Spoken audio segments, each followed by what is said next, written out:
মনে হয় এই পাশে বেশি গাড়ি পিছনে গিয়ে রাস্তার উপরে নিয়ে আড়াআড়ি করে ফিরছে। আমি আমার মাজা কমে এত ব্যথা লেগেছে, খেইস দিয়া ধরে, মানে ব্যথায় কোনো লড়ার কোনো শক্তি না, মুখ দিয়ে কোনো আওয়াজ করলে আরো ভালো। আমি খালি দোয়া করতেছিলাম, আল্লাহ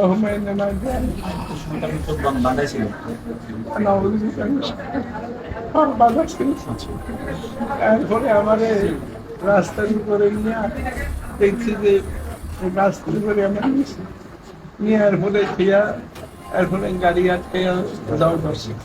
এরপরে একটা লোক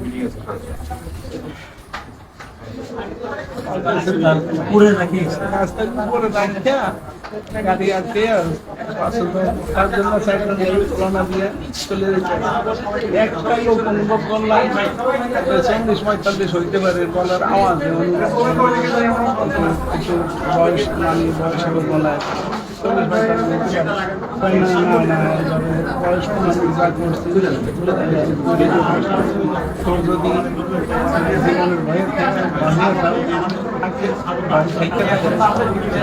আমরা কি করতে পারি, যদি ভয় দেখে থাকে আমাদের কথা মোতাবেক সব কমার মোতাবেক কাজ করবি, আনলে এরপরে কাজ করছে।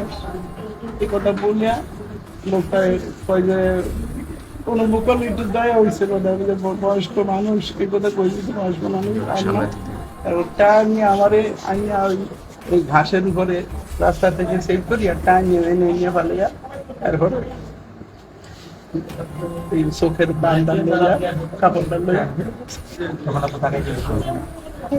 দেখলাম যে ওই একটা লোকই খালি আছে, এই উঠতে গেছে চলে গায়ের অন্ধকার তো, মানে সাদা কিছু না, অনুভব করলাম যে অন্য কোন রং, এটা অন্ধকার দিতে ইয়া পাইলাম না। জায়গাটা পুরো অন্ধকার, অন্ধকার তো দিয়ে দিয়েছে, যেন সামনে লাইট আছে, লাইট আছে, অনুভব করলাম এই অন্ধকার জায়গা, এই জন্য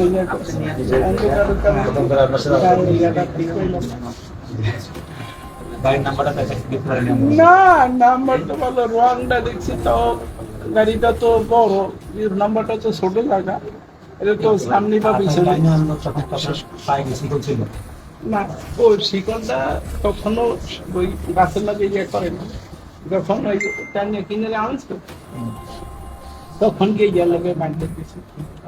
অনুভব করছে যে আমি যে কোথাও যাইতে না পারি বা কি জন্য বাঁধছে, ওই গাছের সাথে যদি বাঁধছে, এটা পরে ছোট গাছের সাথে ছোট গাছের সাথে বাঁধছে। এই পায়ে বাঁধছিল, এইখানে থালা দিয়ে বাঁধছে, এক পায়ে হয়, আরেক পায়ে বাঁধছে বলে এখানে আসে না, আরেক পায়ে এক পায়ে